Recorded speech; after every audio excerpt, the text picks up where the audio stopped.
ఉప ఎన్నికల్లో కాంగ్రెస్ అభ్యర్థి నవీన్ యాదవ్ తన గెలుపుపై గట్టి ధీమా వ్యక్తం చేస్తున్నారు.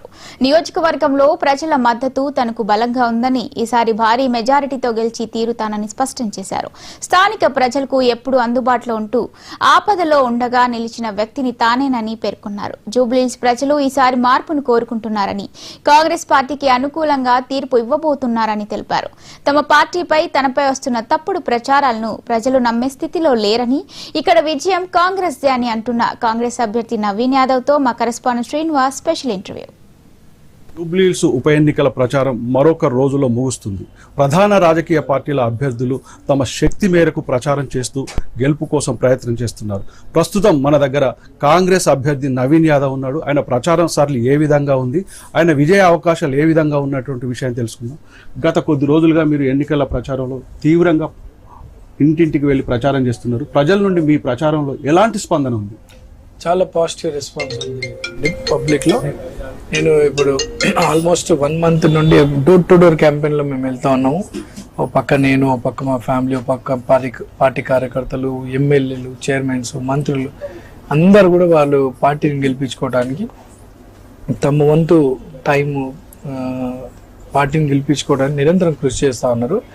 ఎక్కడ ఏ గల్లీ, మాస్ ఎస్పెషల్లీ మాస్ ఎక్కడ పోయినా సరే చాలా పాజిటివ్ రెస్పాన్స్ ఉంది. అండ్ ఈ మధ్య గత 4-5 రోజులలో కూడా కాలనీలు కానివ్వండి, అపార్ట్మెంట్ అసోసియేషన్స్ కానివ్వండి, వాళ్ళంతా కూడా చాలా పాజిటివ్గా టర్న్ అయినారు. వాళ్ళ స్పందన చూస్తూ ఉంటే మేము చాలా హ్యాపీగా ఫీల్ అవుతున్నాం. ఎందుకంటే వాళ్ళు గతంలో బీఆర్ఎస్కి 3 సార్లు అవకాశం ఇచ్చారు, బట్ డెవలప్మెంట్ యాక్టివిటీ అనేది ఎక్కడికి కూడా జరగలేదు. ఇప్పుడు ఎగ్జాంపుల్ మా బాలరాజ్ అన్న ఈరోజు అమల్ బస్తీలో తిరుగుతా ఉన్నాం స్వచ్ఛందంగా. ఆయన్నే పాత పరిచయస్తులు రాజ్ కుమార్ అన్న డివిజన్ అధ్యక్షులు, అన్ననేమో ఎస్సీసీఎల్ సెక్రటరీ.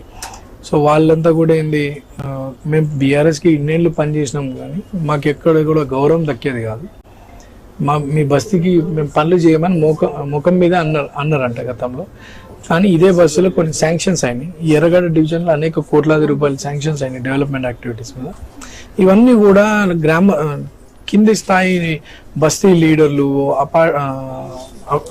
కాలనీ వెల్ఫేర్ అసోసియేషన్లు, వీళ్ళందరూ కూడా ఏంటంటే కాంగ్రెస్ ఇన్ని 100 కోట్లతో అభివృద్ధి చేస్తుంది, మన బస్తీలను మనం డెవలప్ చేసుకున్నాం, మన గల్లీలు మనం బాగుపరుచుకుందాం అనే ఆలోచనలో చాలా బస్తీలలో వచ్చేసింది.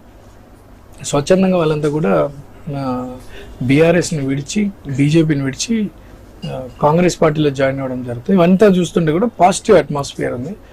ముఖ్యమంత్రి గారి రాకతో ఇంకా చాలా పాజిటివ్ అయింది. ఆయన ముఖ్యమంత్రి గారి మీద ఉన్న బాగా నమ్మకం ఏర్పడ్డది, ఒక పాజిటివ్ అభిప్రాయం అని ప్రజలు చక్కగా స్పందిస్తారు. ప్రధానంగా మీకు ఇప్పుడు ఉన్నటువంటి అభ్యర్థులలో ఎవరితోని పోటీ అనుకుంటున్నారు? మాకైతే ఈ ప్రజాస్పందన చూస్తుంటే ఎవరితో పోటీ అనేది లేదు, మా మెజార్టీతోనే మాకు పోటీ.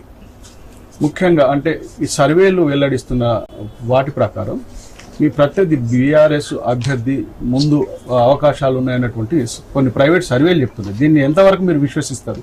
చూడండి, ఇక్కడ బీఆర్ఎస్ పార్టీ ఓటమి భయంతో ఫేక్ సర్వేలు, ఫేక్ న్యూస్లు, ఫేక్ డెవలప్మెంట్ అని చెప్పుకుంటూ జనాలని మభ్యపెట్టే ఆలోచనలు. కానీ మా ప్రాంత ప్రజలంతా కూడా తెలివిపరులు. ఏదో ఫేక్ సర్వే రిపోర్ట్ల మీదనో ఇంకో దాని మీద చూసి డెసిషన్ తీసుకునేటోళ్ళు కాదు. ఎందుకంటే 2023లో కూడా అన్ని సర్వేలు బీఆర్ఎస్ మీద చూపించినాయి. ఏమైంది, జనం ఏ రకంగా కాంగ్రెస్కి అధికారం ఇచ్చినారు. ఇప్పుడు కూడా అదే పరిస్థితి జూబ్లీహిల్స్లో జరగబోతా ఉంది. వాళ్ళు 4 రూమ్లో కూర్చొని మేము ఇన్ని వేల కోట్లతో డెవలప్మెంట్ చేసినామని మాట్లాడుతూ ఉన్నారు.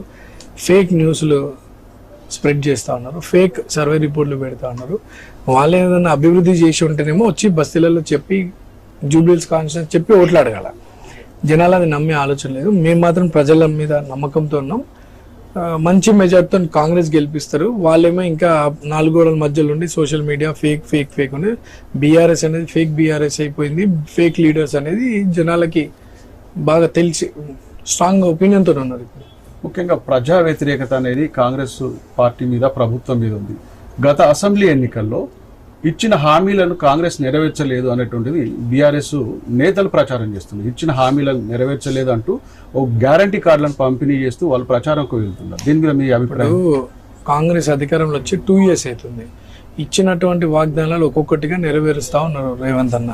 మరి బీఆర్ఎస్ 10 ఏళ్ల పాలనలో అధిక బడ్జెట్ ఉన్నటువంటి మన రాష్ట్రం విడిపోయినప్పుడు మన ఎక్సెస్ ఫైనాన్స్ స్టేట్ బడ్జెట్ ఎక్కువ ఉండేది. అటువంటి దాన్ని 10 ఏళ్ల పరిపాలన దాదాపు 6-7 లక్షల కోట్లు అప్పు చేసి రాష్ట్రాన్ని ఇబ్బందులకు గురి చేసినటువంటి పార్టీ బీఆర్ఎస్ పార్టీ. 2 సంవత్సరాలే కాంగ్రెస్ అధికారం వచ్చింది. ఏమి బడ్జెట్ని ఉన్నటువంటి బడ్జెట్ని ఒక సిస్టమేటిక్ ప్లాన్ చేస్తూ ఇచ్చినటువంటి వాగ్దానాలని ఇచ్చినటువంటి స్కీమ్స్ కానీ గ్యారంటీస్ కానీ ఒక్కొక్కటి నెరవేరుస్తూ వస్తూ ఉన్నారు. సో ప్రజల్లో ఒక నమ్మకము ఉంది రేవంత్ అన్న పాలన పైన. గతంలో బీఆర్ఎస్ ఖజానా ఖాళీ చేసిందనే అభిప్రాయం కూడా ప్రజల్లో ఉంది. ఇప్పుడు నేను ఎక్కడ పోయిన ప్రచారాలలో మాకు వైట్ రేషన్ కార్డ్స్ వస్తున్నాయి, బస్సు వాడినాము, 200 యూనిట్స్ కరెంటు, గ్యాస్ సబ్సిడీ అన్నీ కూడా వస్తున్నాయమ్మా, సన్న బియ్యం. మాకు నమ్మకం ఉంది కాంగ్రెస్ మీద. ఇవన్నీ కూడా చేసుకుంటూ వస్తున్నారు, మనం కూడా పార్టీకి అవకాశం ఇవ్వాలి కదా అనే అభిప్రాయంలో ఉన్నారు. అండ్ డెఫినెట్లీ ఇచ్చినటువంటి వాగ్దానాలన్నీ కూడా ఒక్కొక్కటిగా నెరవేరుస్తూ వస్తాం. ఇప్పుడు వాళ్ళు ఏదో బాకీ కార్డు అంటే మరి వాళ్ళ 10 ఏళ్ళ బాకీ కార్డులు చాలా ఉన్నాయి. డిప్యూటీ సీఎం దళితుల్ని ముఖ్యమంత్రి చేస్తానని, దళితులకు 3 ఎకరాల పొలం ఇస్తానని అనేక వాగ్దానాలు వాళ్ళు చేసినటువంటివి ఉన్నాయి. ఇంటికో ఉద్యోగం అని అటువంటివి వాళ్ళు చేయలేరు. ఏదో కాంగ్రెస్ పార్టీని బ్లేమ్ చేయడానికి చేసే ప్రయత్నం తప్ప ప్రజలు మాత్రం ప్యూర్లీ ఫిక్స్ అయి ఉన్నారండి. వాళ్ళు ఈ ప్రాంతం అభివృద్ధి చెందాలి, ఇప్పుడు 3 ఏళ్ళ టైం ఉంది, మనం కాంగ్రెస్ అధికారం ఉంది, కాంగ్రెస్ని గెలిపించుకోవాలనే అభిప్రాయంలో ప్రజలు ఉన్నారు. ముఖ్యంగా నవీన్ మీద ఎలాంటి ఆరోపణలు లేవు కాబట్టి ఆయన ఫ్యామిలీని టార్గెట్ చేస్తూ నవీన్ రౌడీ షీటర్, వాళ్ళ ఫాదర్ రౌడీ షీటర్ అనేటువంటిది విమర్శన చేస్తున్నారు. దీని మీద మీ చూడండి, మా ఫాదర్ 40 దాదాపు 78 నుండి అంటే ఆల్మోస్ట్ 47 years ప్రజలతో ఒక రిలేషన్షిప్ ఉంది. ఈ ప్రాంతానికి చుట్టుపక్కల హైదరాబాద్ కానీ చుట్టుపక్కల జిల్లాలలో కానీ చిన్న శ్రీశైలం యాదవ్ గారి కుటుంబం ఏందనేది ప్రజలకు తెలుసు. మా ఫాదర్ ఎదగకుండా ఆ రోజులలో అనేక కుట్రలు జరిగినాయి, ప్రజలందరికీ తెలుసు. ఇప్పుడు నేను రాజకీయంగా ఎదుగుతా ఉంటే నా మీద అనేక కుట్రలు చేసినారు, అనేక తప్పుడు కేసులు బీఆర్ఎస్ గవర్నమెంట్లో పెట్టినారు. నా మీద ఎటువంటి కేసు పెట్టినారు, ప్రయత్నం చేసినారు లైఫ్ స్పాయిల్ చేయాలని. బట్ నా మీద ఏం రౌడీ షీట్ లేదు. వాళ్ళు బదలాం చేస్తున్నారు, దాని డిఫర్మేషన్ కూడా ఇస్తున్నాము.